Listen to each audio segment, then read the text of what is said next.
seja o nome do Senhor. Ele está sentado sobre o trono. Ele é Deus de glória e majestade. Aleluia. Quantos têm algo para agradecer aqui? Levantem as mãos. Deus é fiel, Deus é bom. Eu estou tão feliz hoje. Nesse final de semana foram 130 batismos. Você pode aplaudir ao Senhor. Na quarta-feira na Assembleia, nesse bimestre recebemos quase 600 novos membros na igreja.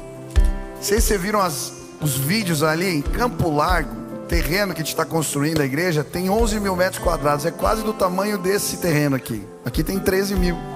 Mas saiu um igrejão em Campo Largo. Então, eu recebi hoje a informação, o pessoal da célula de Araucária se reuniram. A gente vai abrir um campus lá. No culto essa semana tinham 250 pessoas em Araucária. Olha que coisa linda. Deus está fazendo maravilhas entre nós. Eu acabei de receber aqui dos nossos diáconos, a Gilane, o Adolfo, esse livro aqui, ó, Pedro Presente Dourado da Jataí. É um projeto que Deus deu para eles, ficou pronto hoje, eles vieram consagrar o livro. Se você quiser abençoar teus filhos, vai lá, conta história de criança para eles, fala de Jesus. Mas talvez você também fez projetos, planos, e quer consagrá-los diante do Senhor. Talvez alguns planos que você fez, Deus abençoou e você quer agradecer. Talvez outros estejam no curso ainda, no processo. Você quer pedir a bênção de Deus. Se isso está acontecendo, levanta tua mão aí bem alto. Fala assim: Deus, eu quero apresentar meus planos. Fala assim: ó, Deus, os meus planos, os meus projetos, quero apresentar para o Senhor. Eu quero orar por você agora. Pai, muito obrigado. Porque sim, cremos que a tua bondade, ela se revela de diferentes formas na nossa vida. Cremos que a tua vontade é boa, perfeita, agradável, mesmo quando não entendemos ela. E eu quero pedir, Pai, que o Senhor abençoe os projetos que estão sendo consagrados diante do Senhor. Que aquilo que vem de Ti, o Senhor possa sim, Deus, revelar, mostrar, e não apenas dar direção, Senhor. Que as Tuas mãos estejam erguidas sobre a vida dos Teus servos. Abençoa, Pai, abençoa. Te louvamos, Pai, porque o Senhor tem cuidado de nós. E clamamos de forma especial que o Teu poder se manifeste em nossas vidas. Vem, abençoa o Teu povo, abençoa a Tua igreja. Fala conosco hoje de maneira especial. Queremos Te ouvir e Te obedecer. Essa é a nossa oração, em nome de Jesus. Amém, amém, amém. Deus abençoe sua vida. Dá um abraço quem está perto. Diga: você é uma bênção. Que bom que você está aqui. Que Deus fale contigo hoje de maneira muito, muito especial. Pode sentar no seu lugar. Quero fazer um convite para você que está chegando na igreja aqui. Quantos aqui não tem células? Levante as mãos, deixa eu ver. Você não participa de nenhum grupo pequeno, uma célula? Levanta a mão. Tem gente? Isso. Quem participa de grupo pequeno, célula, levanta a mão aí para eu ver. Olha, isso. Vou pedir de novo. Quem não tem grupo pequeno, célula, levanta a mão. Isso. Você que está perto, fala assim: vai lá na minha casa. O que são os grupos pequenos? Essa igreja é grande e nós precisamos cuidar uns dos outros. E a maneira de fazermos isso é nos grupos pequenos. Lá na casa do irmão, ou aqui numa sala da igreja, você vai ter a oportunidade de abrir teu coração, de pedir oração, de ser pastoreado e cuidado. Hoje eu estava batizando, a minha sogra estava feliz que 7 pessoas da célula dela estavam se batizando hoje. Falou: 7, olha que alegria. Então, como é que eu faço? Procura alguém aqui, ou lá no final tem lá o ponto de conexão, fala: eu quero participar de uma célula. E participa, vai abençoar a tua vida. Outro convite que eu quero fazer: quantos aqui servem em algum ministério da igreja? Levanta a mão. Isso, olha só. Quantos não servem? Levanta a mão. Ixi. Olha só, a gente construiu uma sala nova para os voluntários, é porque a gente precisa cuidar das pessoas bem, que trabalham na igreja. Eu quero que você dê uma salva de palmas para o pessoal que está na câmera, que está no estacionamento, estava recebendo você lá fora, que está com o colete, que é o pessoal da brigada, da oração, estão intercedendo o culto todo. A igreja está crescendo, mas eu preciso de trabalhadores, voluntários. Então eu quero fazer um desafio para você. Você participa dos cultos o mês todo, mas separa um no mês para servir em algum ministério. Ah, pastor, como é que eu faço isso? Também lá no ponto de conexão ou no site. Tá? Você se inscreve lá, Eu na PIB, né? Entra no site, / Eu na PIB. E aí você se inscreve para fazer o treinamento, para conhecer os ministérios e poder servir. Nós estamos precisando de voluntários. E servir a Deus faz bem, não é verdade? Quem tem alegria em servir ao Senhor? Ah, é um privilégio fazermos isso. Bom, hoje eu quero ministrar a palavra de Deus. E eu quero falar sobre um tema diferente. Eu quero falar de censura. Mas eu quero falar da censura que promovemos a Deus. Por vezes censuramos Deus no nosso coração.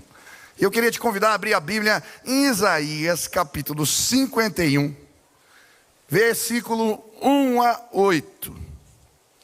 Isaías 51, versículo 1 a 8. Diz assim a palavra do Senhor: escutem-me, vocês que buscam a retidão e procuram o Senhor. Olhem para a rocha da qual foram cortados, e para a pedreira de onde foram cavados. Olhem para Abraão, seu pai, para Sara que os deu à luz. Quando eu o chamei, ele era apenas um.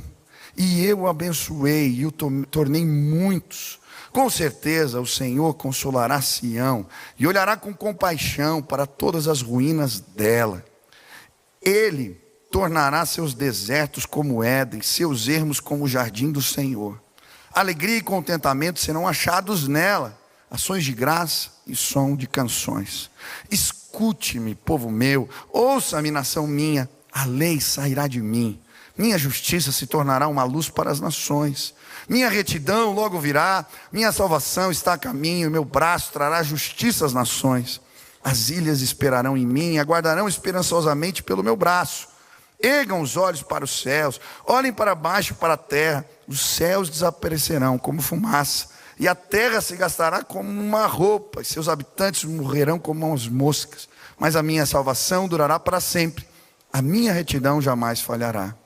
Ouçam-me vocês que sabem o que é direito, vocês, povo que tem a minha lei no coração. Não temam a censura de homens, nem fiquem aterrorizados com os seus insultos. Pois a traça os comerá como uma roupa, o verme os devorará como uma lã, mas a minha retidão durará para sempre, a minha salvação de geração em geração. Amém? Estenda suas mãos para o céu em sinal de rendição a Jesus.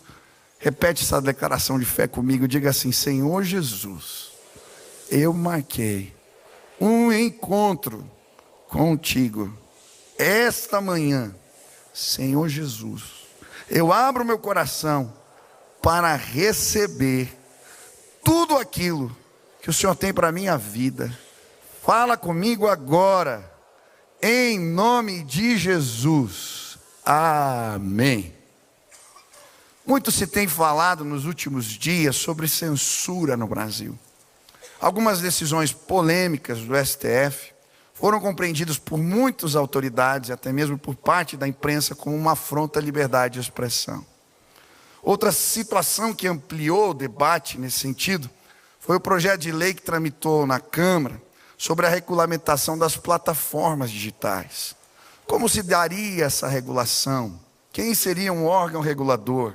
Como evitar que isso se transforme em um mecanismo de controle e repressão?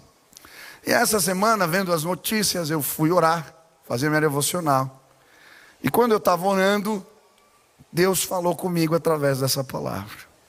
Falou: por que você está preocupado com os homens que podem promover censura? Você é que nem eles. E eu falei: eu? Sim. Como assim, Deus? E aí Deus falou para mim: por vezes você censura a minha voz no teu coração. E eu disse, mas Senhor, como eu faço isso?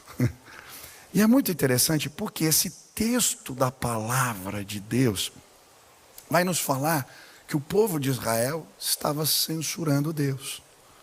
É muito interessante, na língua hebraica, o superlativo não existe como na nossa língua, não existe santíssimo. Quando você quer falar que algo é santíssimo, por exemplo, você vai falar que ele é santo, santo, santo. Você repete 3 vezes. Da mesma maneira, quando uma profecia vai dar ênfase numa mensagem, ele usa o mesmo artifício. É por isso que nesta profecia, por 3 vezes, o profeta vai dizer ao povo de Israel: escutem-me, está falando em nome de Deus, escutem-me, escutem-me. Em outras palavras, ele está dizendo ao povo: vocês estão censurando a voz de Deus no coração de vocês. E por quê? Por que eles faziam isso? Sabe o que me chamou a atenção quando eu estava lendo? É que quem censura Deus aqui não são os pagãos e os idólatras, é o seu próprio povo.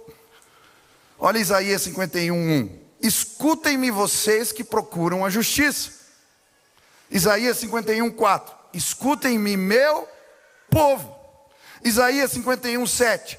Escutem-me, povo, em cuja lei está o meu coração.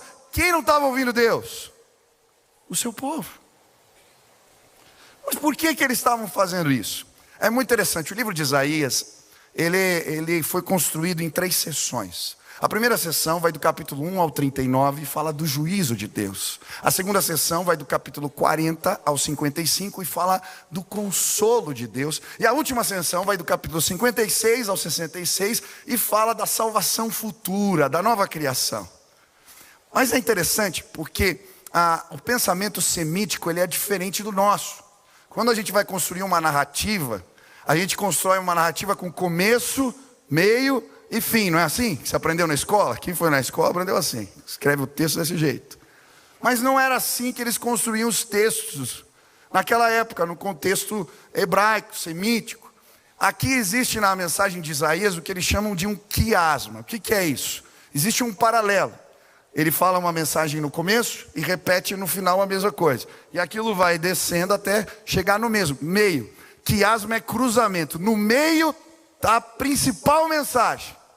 Qual que é a principal mensagem de Isaías? Sabe qual que é a mensagem do meio, do centro? Isaías 53. Quem lembra desse texto?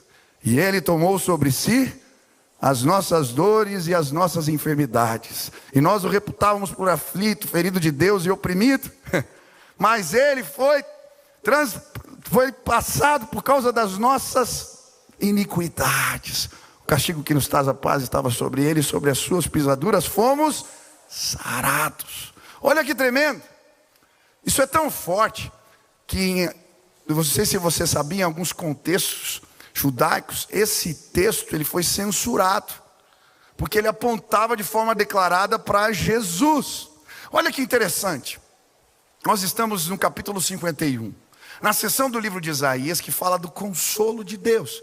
Na verdade, essa era uma profecia para consolar o seu povo que estava passando pelo exílio babilônico.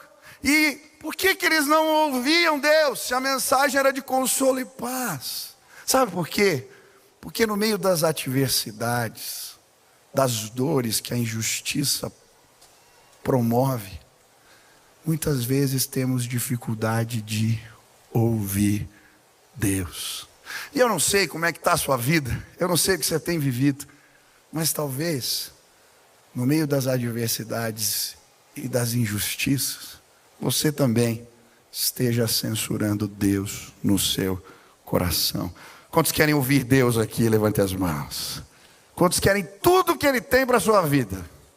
Amém? Então, como é que a gente censura Deus?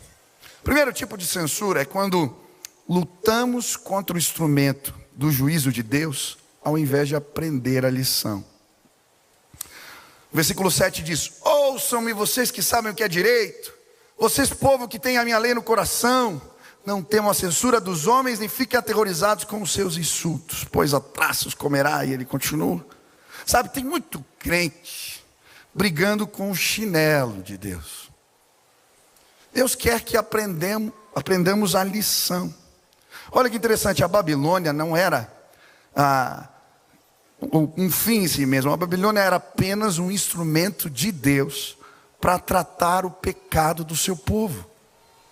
O problema não era Nabucodonosor, sua política, seus exércitos.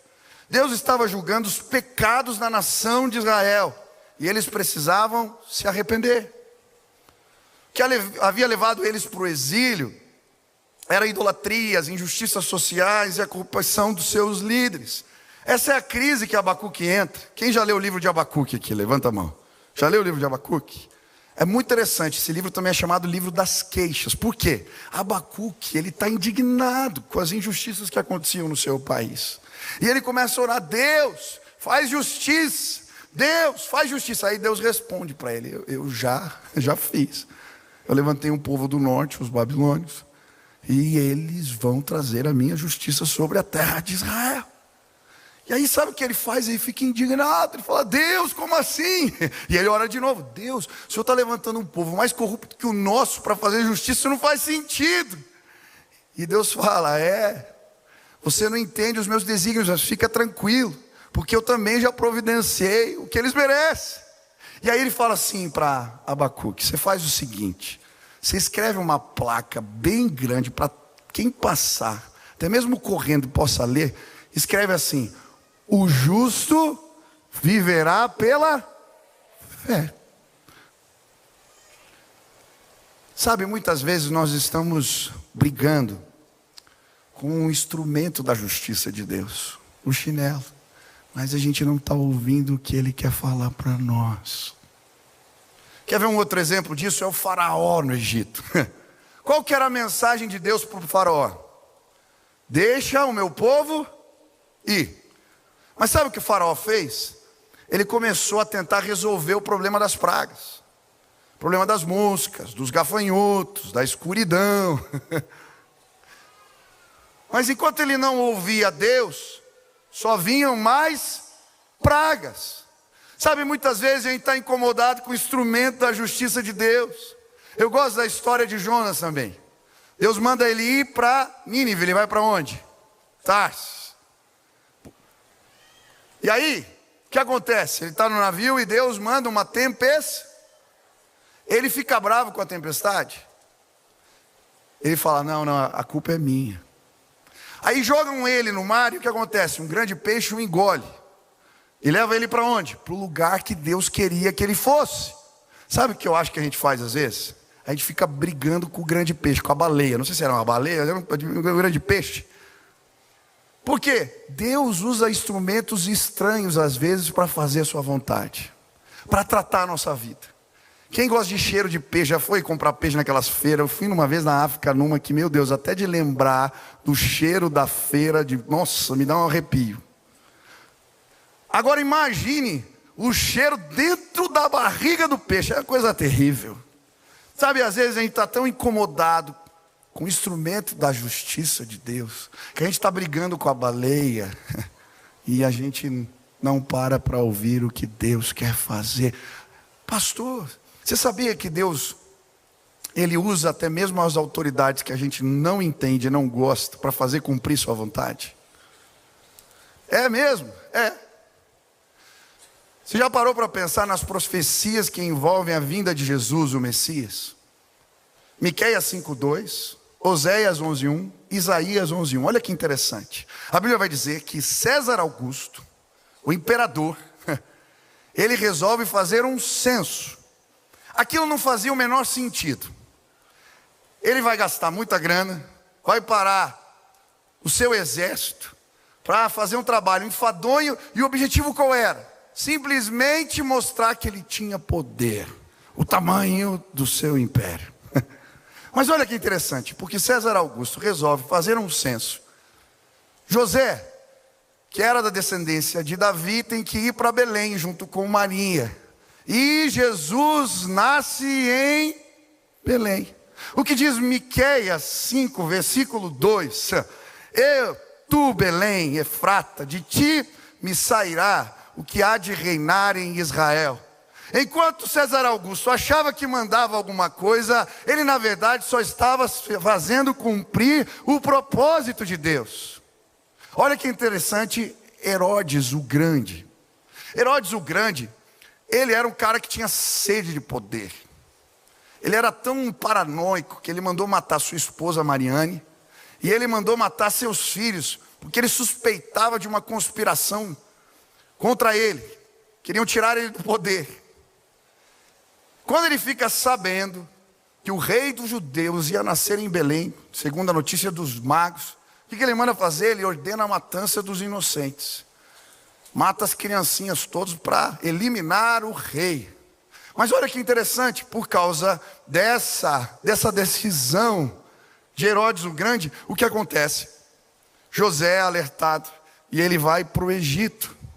E olha o que diz a profecia em Oséias 11:1. Assim cumpriu-se outra profecia: do Egito chamei o meu filho. Enquanto ele achava que tinha poder nas canetas, ele na verdade estava fazendo cumprir o propósito de Deus. Depois, eles estão no Egito há um tempo. Quem assume o poder no lugar de Herodes é Arquelau. Aquele cara era pior que o seu pai. E ele assume a região da Judéia, o reino se divide. E aí o que acontece? José resolve voltar. Deus manda ele voltar para sua terra. E aí ele fala, olha, aqui não dá porque estão perseguindo os judeus. Vai para Nazaré, porque lá está Herodes Agripa. Ele tinha uma ascendência de mãe judia. Dá para você ir para lá. E aí ele vai para Nazaré, para a região baixa. Mas de novo, Arquelau, sem saber, estava ajudando Deus a cumprir os seus propósitos. Porque em Isaías 11, versículo 1, a Bíblia fala do rebento que viria, o Messias que viria. A palavra é Netzé, a mesma palavra para Nazareno. E aí em Mateus capítulo 12, versículo 22, a Bíblia vai dizer: isso cumpriu o que foi dito pelos profetas, ele será chamado Nazareno. Aqueles reis, eles não sabiam, mas mesmo usando a caneta e achando que tinham poder, eles eram apenas marionetes nas mãos de Deus. Existe um Deus que está sentado sobre o trono. Mesmo quando autoridades se levantam que eu não concordo, existe um Deus que está sentado sobre o trono. Mesmo quando, sim, situações adversas acontecem, existe um Deus que está sentado sobre o trono. Quantos creem nisso? Deus não perdeu o controle da nossa terra, Ele está sentado sobre o trono. Agora, como é que você está lidando com o instrumento, às vezes, da disciplina de Deus? Será que você não está revoltado com o seu chefe, porque ele foi injusto com você? Mas será que ele não é apenas um instrumento de Deus para tratar teu orgulho? Será que você não está brigando com um parente, porque ele te fez mal, porque ele traiu a tua confiança? Mas será que ele não é apenas um instrumento de Deus para te ensinar o poder da misericórdia e do perdão? E você está brigando com chinelo? Será que Deus não está usando os juízes do Brasil para mostrar que a sua igreja, por muitas vezes, julga por critérios errados? Estamos deixando muitas vezes as nossas emoções guiarem ao invés da palavra de Deus. A gente torce a lei do Senhor. Líderes da casa de Deus fazem isso. Esses dias eu ouvi um pastor confuso pregando. Ele estava dizendo que o inferno não existe. Ele não estava sendo fiel à palavra de Deus. Ele estava ensinando as pessoas a julgarem apenas com as suas emoções. Ele estava distorcendo a lei de Deus, porque isso lhe era conveniente. O inferno não é o lugar onde Deus coloca criancinhas que não comem Danone na hora certa. O inferno é o lugar do juízo de Deus, porque transgredimos a sua lei. Ele é o chinelo do Pai. Um Deus que não promove justiça não é um Deus de amor. Por isso, Deus, no seu infinito amor, sabendo que transgrediríamos a sua lei, se fez justiça por nós. Ele recebeu a punição em nosso lugar. E a única coisa que Ele pede é que reconheçamos isso. Jesus não acabou com o inferno. Ele foi ao inferno e tomou as chaves desse lugar, através do poder da sua ressurreição, e criou um meio para que pudéssemos não ir para lá. Aleluia! Não podemos distorcer a lei porque ela não nos agrada. Não adianta brigar com o inferno, tentar esconder o chinelo. Ele é apenas a manifestação do juízo de Deus. O que precisamos aprender é a lição que Deus quer nos ensinar. Você já brigou com o instrumento da justiça de Deus? Sabe, eu estava voltando de São Paulo, sexta-feira, e a gente tinha que pegar o avião. Eu estava com a Sil e uma pastora, uma esposa de pastor aqui, de um ministério bem relevante no Brasil, e nós estávamos indo em trânsito, acabei perdendo o voo, ela conseguiu pegar o avião, mas a gente conversando, e no meio da conversa ela estava contando as histórias de injustiça que ela e o marido viveram no ministério, várias situações, e ela soltou uma frase que marcou assim para mim. Ela disse que o marido sempre fala assim: as injustiças são o melhor lugar para revelarmos Cristo em nossas vidas. Você pode repetir isso comigo? Ai. As injustiças são o melhor lugar para revelarmos Cristo em nossas vidas. Eu estava escrevendo o sermão, quando eu cheguei nessa parte, entra o meu filho no quarto, o Benício.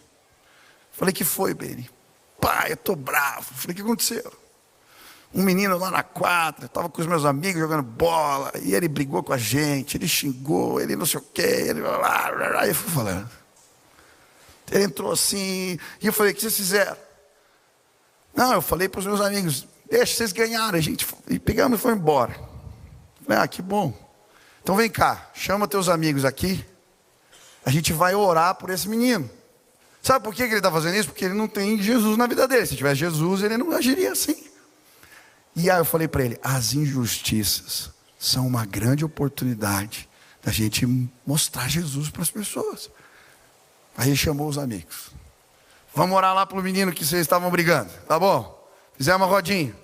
Falei: vocês acreditam que Deus pode usar isso para revelar Jesus para eles? Eles falaram: sim. Então a gente vai orar, vai abençoar a vida dele, vai pedir que Deus se revele para ele. Comecei a orar: Deus abençoa, tá. Terminei a oração, os meninos desceram. Eu escuto um grito na porta da minha casa: Beni! Eu falei: Beni, tem alguém te chamando. Desci para ver, abri a porta, era um menino. Bicicleta, eles em volta, o menino falando, conversando. Eles entram de novo em casa. Falei: o que aconteceu? O que foi? Não, ele veio aqui pedir desculpa para a gente, disse que ficou incomodado. E veio pedir desculpa. E eu falei: e vocês falaram de Jesus para eles? Ele: eu esqueci dessa parte.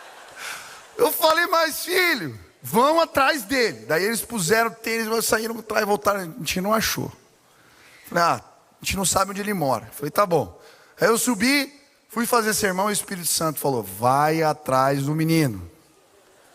Falei: Deus, estou fazendo sermão, vai atrás do menino. Falei: põe o tênis de novo. Aonde a gente vai, pai? Vamos atrás do menino. Mas a gente sabe onde ele mora, Deus vai mostrar. Eu falei: aí saímos andando pelo condomínio. Foi para onde que eles foram? Foi para lá, então vamos lá. Aí fui andando, daqui a pouco vi umas bicicletas assim paradas na frente da casa. Deve ser aqui. Falei: Beni, vai lá, bati na porta. O Beni bateu na porta. Chama lá o menino. Chamou, o menino veio. Aí nisso veio o pai: pastor, ele me conhecia de algum lugar. Entra aqui na minha casa, estava comendo churrasco. E aquela festa, fui cumprimentando todo mundo, tal. E aí falou: pastor, por que você vem aqui? Não, eu vim falar com o seu filho. Quero elogiar ele por algo que aconteceu. Falou: é mesmo? Filho, vem cá. Veio a esposa. O menino sentou. Falei assim: quero elogiar você. Vocês tiveram entreveiro de criança lá na quadra, mas você foi na minha porta pedir desculpa. E eu quero dizer por que você foi na porta. Os meninos foram falar comigo lá e nós oramos por você. Eu falei assim, Deus se revela para ele. Usa isso que aconteceu para que Jesus seja revelado para ele. E cara, você ouviu a voz de Deus. Porque a gente terminou a oração, você gritou lá embaixo. E eu falei para ele, Jesus te ama. Jesus tem um plano para a sua vida. Ele vai usar você. O menino estava quase chorando. Os pais maravilhados. A mãe falou assim, ó, esse cara aí é assim com Deus. Escuta o que ele está falando. E eu continuei ministrando, resumindo a história. Já me convidaram para jantar na casa deles. E em breve essa família toda vai estar aqui. Porque as injustiças são grandes oportunidades para revelarmos Cristo. Quem mora no Brasil aqui?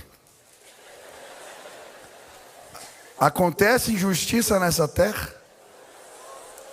Não? Então deixa eu te falar uma coisa. Nós estamos no melhor lugar para revelarmos Cristo para essa nação.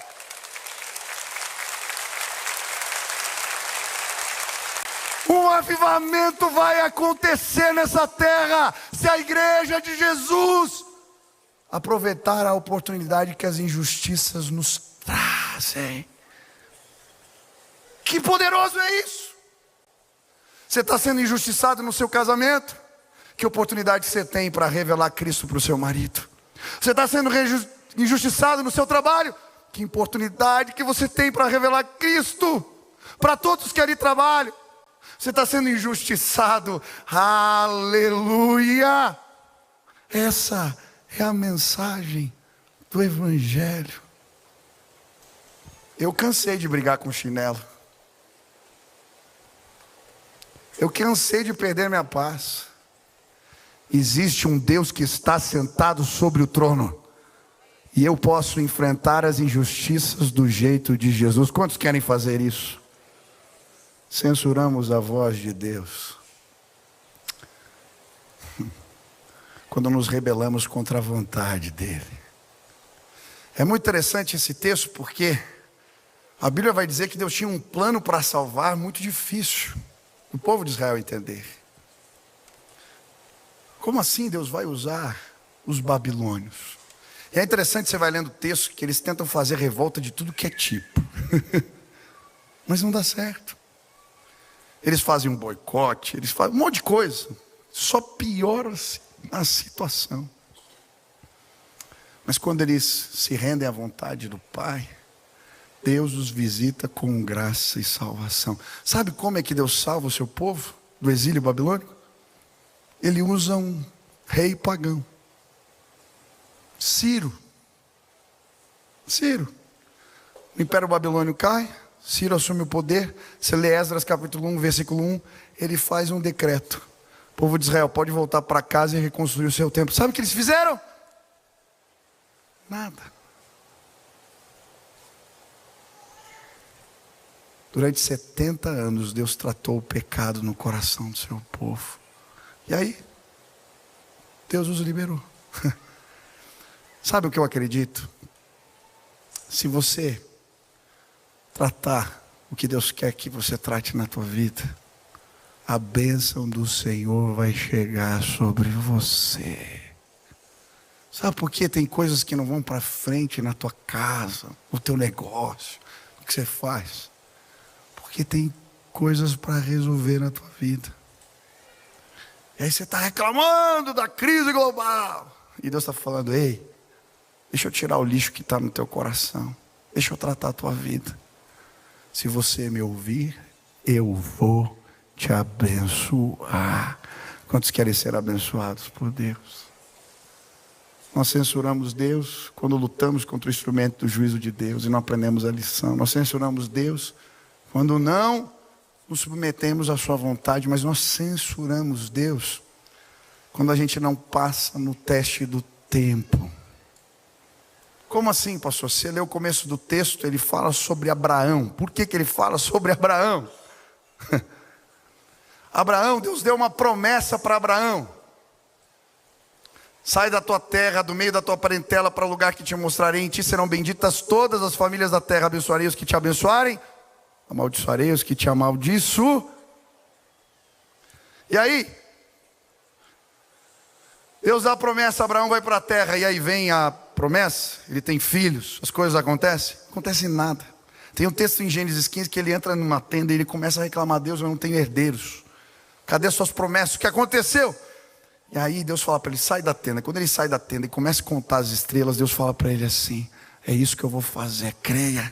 E a Bíblia diz que Abraão creu, isso lhe foi imputado por justiça. 99 anos Abraão tinha, sem ter filhos, promessa não tinha se cumprido. 99 anos. E aí Deus falou para ele: agora chegou o tempo, muda teu nome. Ele chamava Abrão, muda para Abraão, pai levantado. Abraão significa pai de multidões. Ele chega para a esposa e fala: Sara, a mulher tinha 89 anos, a gente vai ter um filho agora, o tempo da promessa de Deus chegou. Eu vou me chamar Abraão, pai de multidões. Ela vai ser piada, ela dá risada. Mas eles começam a declarar pela fé o que vai acontecer. E quando ele tem 100 anos, o filho da promessa chega. Para o povo de Israel ouvir Deus, eles tinham que passar no teste do tempo. Ia demorar 70 anos o tratamento de Deus, mas depois o Senhor ia fazê-los prosperar. Muitos de nós não ouvimos Deus porque não resistimos o teste do tempo. Ei, olha aqui para mim. Está chovendo canivete, está complicada a situação. Mas Deus te deu uma palavra. Não desiste. Se mantém no caminho. Ele é fiel para cumprir tudo aquilo que Ele prometeu. Creia! E você vai ser abençoado por Deus. Vou terminar. Pode chamar o pessoal do louvor, pode vir aqui. Eu lembro que eu fui orar por um casal, Rodrigo Sejanovski, que hoje ele é o vice-presidente do corpo diaconal da nossa igreja. Ele e a sua esposa Débora queriam muito ter filhos. Eu fui orar ele é advogado, no escritório dele. E eles iam fazer um tratamento em São Paulo.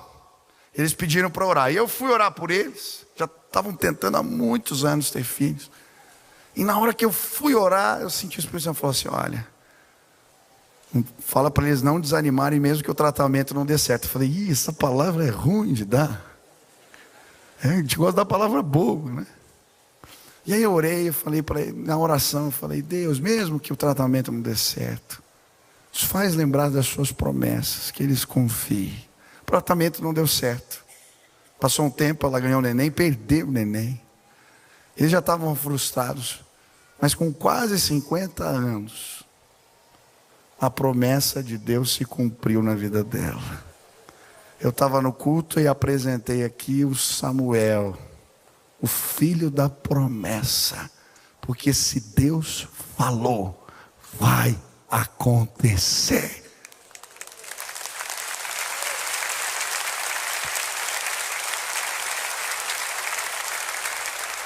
Existem promessas sobre a nossa terra. Essa terra é uma terra abençoada por Deus. Se nós aproveitarmos essa oportunidade, vamos viver o maior avivamento da história do Brasil. Eu não sei o que Deus falou contigo, mas se no teu coração você está falando: eu não quero mais censurar Deus no meu coração. Eu quero sim parar de brigar com chinelo e deixar Deus tratar minha vida. Eu quero sim obedecer mesmo quando eu não entendo. Jeremias falou tantas vezes: não adianta vocês lutarem assim, mas eles não ouviam. Eu quero ouvir e obedecer, mesmo quando o teste do tempo está difícil. Eu não quero censurar Deus, eu quero tudo o que Ele tem para mim. Se Deus falou contigo, você quer pedir ajuda, porque você quer viver isso, fica de pé no teu lugar. Eu quero orar por você agora e pedir: Deus, fala o coração dos meus amigos. Isso, enche eles com a tua graça. Feche os teus olhos assim, isso. Levanta as suas mãos assim no lugar que você está. Fala assim: Deus, eu quero te ouvir. Eu quero que a tua vontade se manifeste na minha vida. Eu quero tudo que o Senhor tem para mim. Fala agora assim, põe a mão no coração. Deus, se eu tenho censurado a voz do Senhor no meu coração, eu me arrependo. Eu quero, Deus, eu quero te ouvir. Eu quero, Deus. Eu creio que a tua vontade é boa. Eu quero tudo que o Senhor tem para mim. Isso, feche teus olhos, continua orando agora. Você que veio hoje nesse lugar, talvez você está rejeitando a voz de Deus há muitos anos. Deus tem te chamado, tem usado pessoas na tua casa para te chamar, tem feito sinais perto de você, mas você não se rende à voz dele. Na verdade você tem medo do que vai acontecer. Mas hoje, ouvindo essa palavra, você entendeu que você pode sim receber a direção de Deus para a tua vida. Você não quer mais resistir, você está falando assim: eu me rendo. Eu não quero censurar Deus, eu quero ser guiado pela voz de Deus. Mas pastor, como é que eu escuto essa voz? Como é que eu sou guiado por ela? É simples, a Bíblia diz que a gente não escuta a voz de Deus porque todos pecaram, estão afastados dele. Por mais que você queira ouvir, você não vai ouvir muitas vezes, porque o pecado nos separa de Deus, que é santo. É por isso que Jesus morreu na cruz do Calvário. E quando nós reconhecemos que somos pecadores e falamos assim: eu não quero mais andar por conta, eu quero ser guiado pelo Senhor, sabe o que Ele faz? Ele coloca o Espírito Santo dele no nosso coração. E aí a Bíblia diz que o Espírito Santo, ele nos guia, ele nos mostra o que é certo e errado, ele nos direciona, ele nos ajuda a tomar decisão. É assim que Deus fala. Hoje eu queria que você parasse de censurar Deus e recebesse o Espírito Santo na sua vida. Quando eu tomei essa decisão, eu lembro, a primeira vez que eu ouvi a voz de Deus foi tão maravilhoso, tão maravilhoso. Deus fala. Você pode ter a direção de Deus na tua vida e parar de andar por conta. Ele sabe o que é melhor para você. Se hoje você está dizendo: eu quero isso, eu quero Jesus, eu quero ouvir a voz de Deus, eu quero a direção de Deus na minha vida, eu não tenho isso, mas eu quero orar por você. Tem alguém assim? Levanta a mão bem alto, eu quero orar por você. Levanta a mão bem alto, bem alto, bem alto, bem alto, bem alto, bem alto, bem alto, bem alto, bem alto. Tem uma multidão de gente de mão erguida. Eu vou pedir para você, sai do teu lugar, vem para cá, rapidinho, rapidinho. Eu quero orar pela tua vida e eu creio, você vai nascer de novo, você vai receber essa graça. Eu vou orar aqui, a igreja vai levantar as mãos e o Espírito Santo vai ser derramado aqui. Eu sei que está tarde, mas vem logo, me ajuda, desce da galeria. Você que levantou a mão, pega na mão do marido, da esposa, vem rápido, rápido, eu quero orar por você. Vem rápido, a igreja toda, isso. Os pastores já vêm aqui na frente, pede licença, desce lá da galeria, lá de trás, lá da frente. Levanta a tua mão assim, vem para cá, tem famílias inteiras que eu vi levantando as mãos. Venha. Hoje o Espírito Santo vai entrar na tua casa. Hoje o Espírito Santo vai entrar na tua vida. Hoje o Espírito Santo, a direção de Deus vai entrar nos teus negócios. Hoje o Espírito Santo vai trazer uma nova estação para a tua vida. Venha, tem mais gente. Vem logo, desce logo, Deus está chamando. Aleluia, tem mais gente. Vem logo. Isso, vem em nome de Jesus, venha, peça licença, venha logo, vem para cá. Tem mais gente. Quero que a igreja comece a aplaudir esses irmãos que estão descendo. Venha.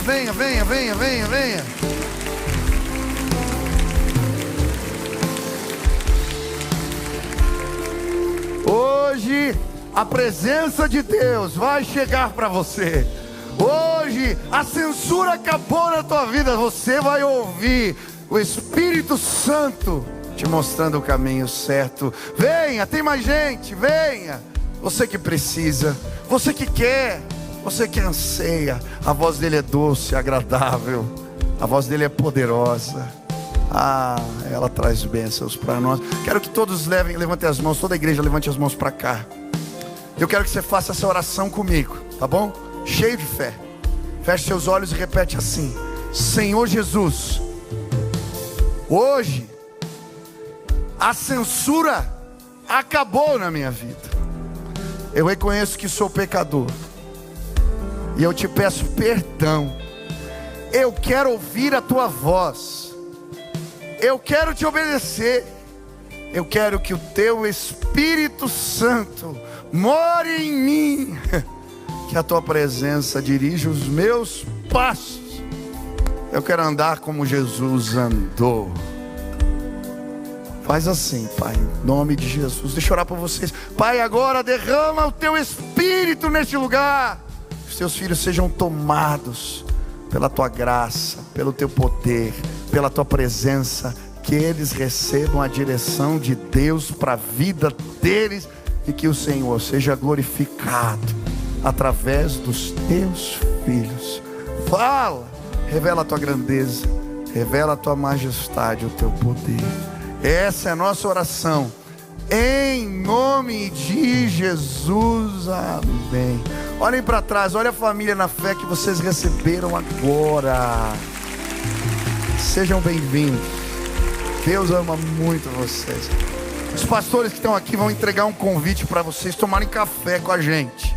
Vem, o café é de graça. A gente só quer explicar o que representa essa decisão que você tomou. Pega, participa, tem os horários aí. Nós amamos vocês. Quem foi abençoado hoje aqui, levanta a mão. Venha hoje à noite, vai estar o Atoto aqui, os meninos órfãos contando as histórias do que Deus está fazendo na vida deles. É lindo, é lindo, é lindo. Venha, vai ser um culto lindo também. Deixa eu orar por vocês para a gente encerrar. Pai, obrigado pela tua palavra. Ela é viva, é poderosa. Cremos nela, que ela frutifique em nossas vidas, e que o amor de Deus, o nosso Pai, a graça de nosso Senhor Jesus Cristo e as consolações do teu Espírito repousem sobre o teu povo, sobre a tua igreja, em nome de Jesus. Amém, amém. Vamos adorar a Deus. Enquanto você sai, canta com a gente. Deus abençoe sua vida. Uma semana linda para você.